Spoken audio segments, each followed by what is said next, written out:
The annual Thompson family dinner was in full swing at my parents' upscale suburban home, with my sister Elizabeth once again holding court about her latest achievement, making partner at her law firm.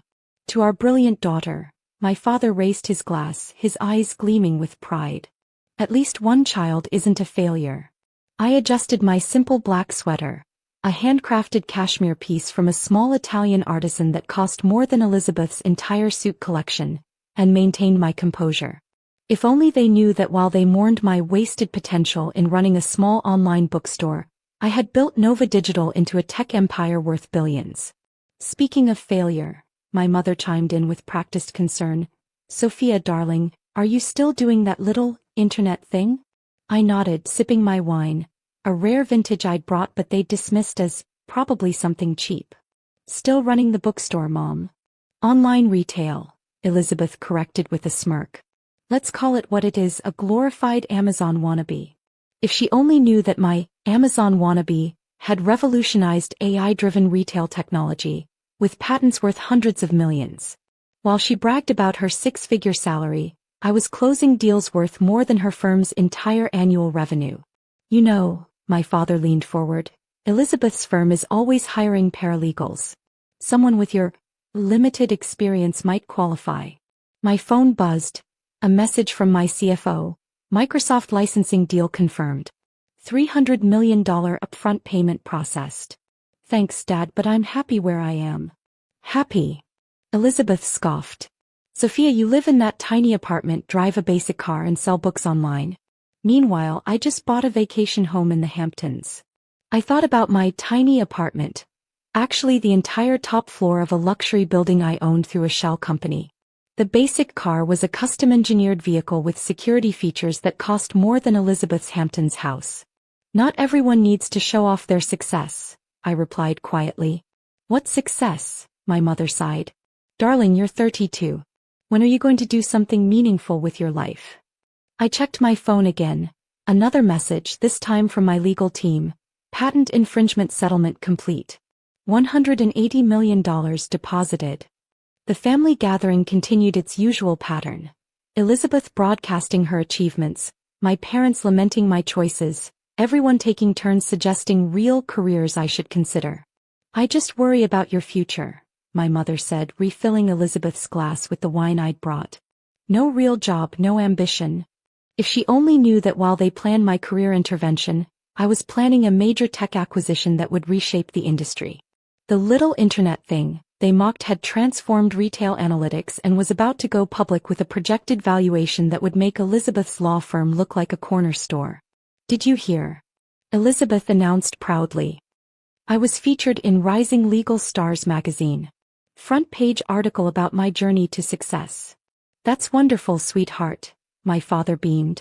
You always knew how to make something of yourself. He turned to me with familiar disappointment. Unlike some people who seem content with mediocrity. I thought about the Forbes cover story sitting on my desk, embargoed until tomorrow's announcement of Nova Digital's IPO. The article titled The Silent Tech Queen would reveal how I'd built a multi-billion-dollar empire while maintaining complete anonymity. More wine? I offered, watching them dismiss the $2,000 bottle as ordinary. At least you're good at serving drinks, Elizabeth smirked. That's something, I suppose. My phone lit up again. The IPO documents were ready for tomorrow's filing. By this time tomorrow, my net worth would be public knowledge, and the family that had dismissed me as a failure would learn exactly what their disappointing daughter had achieved. After all, success tastes sweetest when served with a side of revelation. The dinner reached its crescendo when Elizabeth decided to share her latest financial wisdom. You know, Sophia, she said, cutting into her steak, I could help you invest whatever you make from your little website. My firm handles significant portfolios. I bit back a smile, thinking of my actual investment portfolio, billions in tech stocks, real estate, and venture capital funds. The private banking team that managed my wealth wouldn't even take clients with less than $100 million in liquid assets. That's thoughtful of you, I replied, just as my phone buzzed again. The IPO pricing had been finalized. Nova Digital would debut at $180 per share, valuing the company at $28 billion. Sophia, put that phone away, my mother scolded. It's rude to check your little shop during family dinner. Sorry, Mom. Just some business matters. Business. Elizabeth laughed. Let's not pretend selling used books online is a real business. Speaking of which, Dad, did I mention my firm's handling the Anderson Tech merger? $1 billion deal. I knew about the Anderson Tech merger. I declined to acquire them last month. Their technology wasn't innovative enough for Nova Digital's standards. Actually, I said quietly, I have some news to share. Did you finally decide to get a real job? My father asked hopefully. Not exactly. I pulled up the embargoed Forbes article on my phone. This comes out tomorrow morning, but I thought you should hear it from me first. What's this? Elizabeth grabbed my phone, her expression shifting from contempt to confusion. The silent tech queen, how Sophia Thompson built a multi-billion-dollar empire. This must be a mistake. My mother peered over her shoulder. Nova Digital. AI-driven retail technology. Projected IPO valuation of $28 billion. Sophia, what is this? My little internet thing, I replied calmly. The bookstore was just the public face. Nova Digital has revolutionized retail analytics. We're going public tomorrow. This is impossible, my father sputtered. You sell books online. I opened my banking app, turning the screen toward them. That's my personal account. There are others. The silence was absolute as they stared at the number. $47 million, and that was just my checking account. But your apartment, your car? Elizabeth stammered. The apartment? I own the building. The car? Custom made with security features because, well, billionaires need protection. I took a sip of my wine, the one they'd dismissed as cheap. By the way, this bottle costs more than your monthly mortgage payment. My father's hands were shaking as he reached for the phone, scrolling through the article. AI patents. Revolutionary technology. Major clients including Microsoft and Amazon. Those licensing deals you thought were spam emails? I smiled. Each one worth hundreds of millions. The little shop, you mocked, processes more data daily than your law firm handles in a year, Elizabeth. Why didn't you tell us? My mother whispered. Would you have believed me? You were all so convinced I was a failure, so certain Elizabeth was the only success story in the family. I stood up, smoothing my cashmere sweater. By the way, sis, about that Anderson Tech merger, I passed on buying them last month. Their technology is outdated. Might want to advise your clients accordingly. The room spun with shocked silence as years of condescension crumbled in the face of undeniable success. After all, some achievements don't need constant broadcasting, they just need the right moment to be revealed.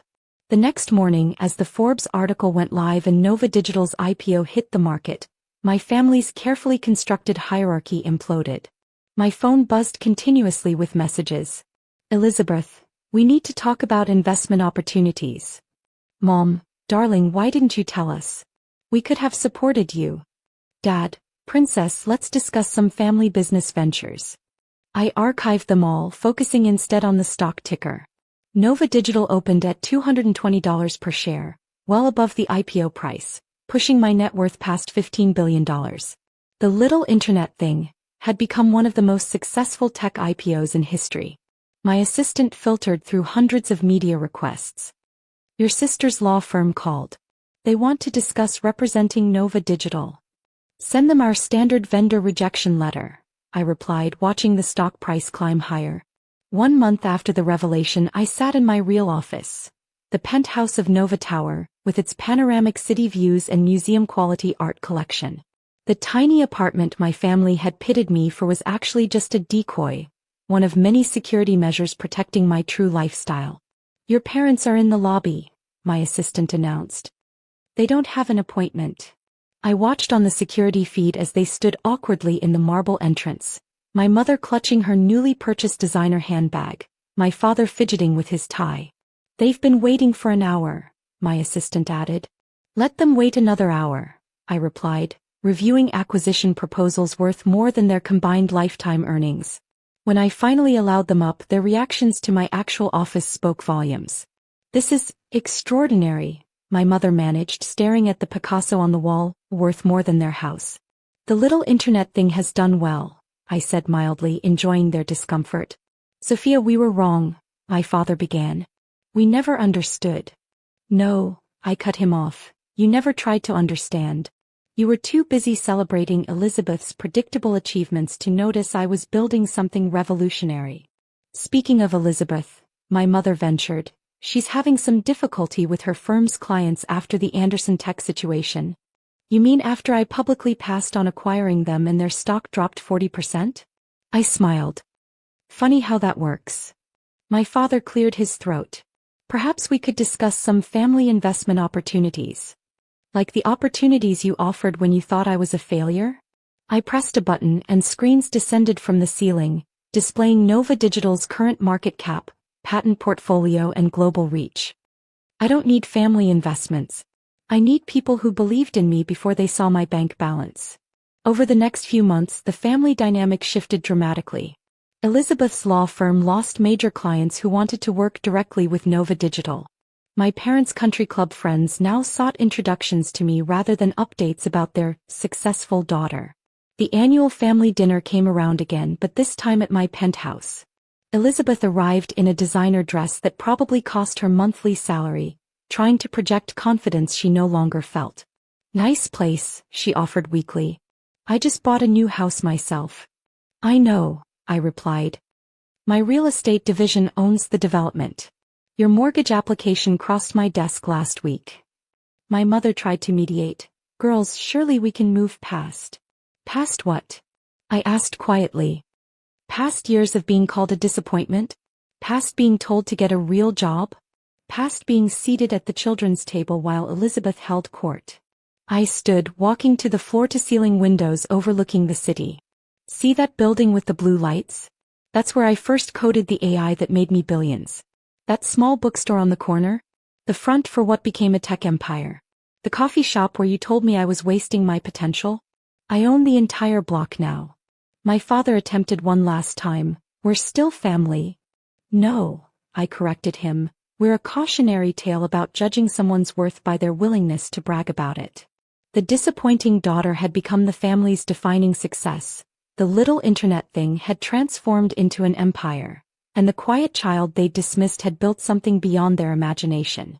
As they left that evening, I watched them drive away in their increasingly modest cars, finally understanding that true success doesn't need constant validation. It just needs patience and the perfect moment to reveal its magnitude. After all, some disappointments become achievements that redefine an entire family's definition of success.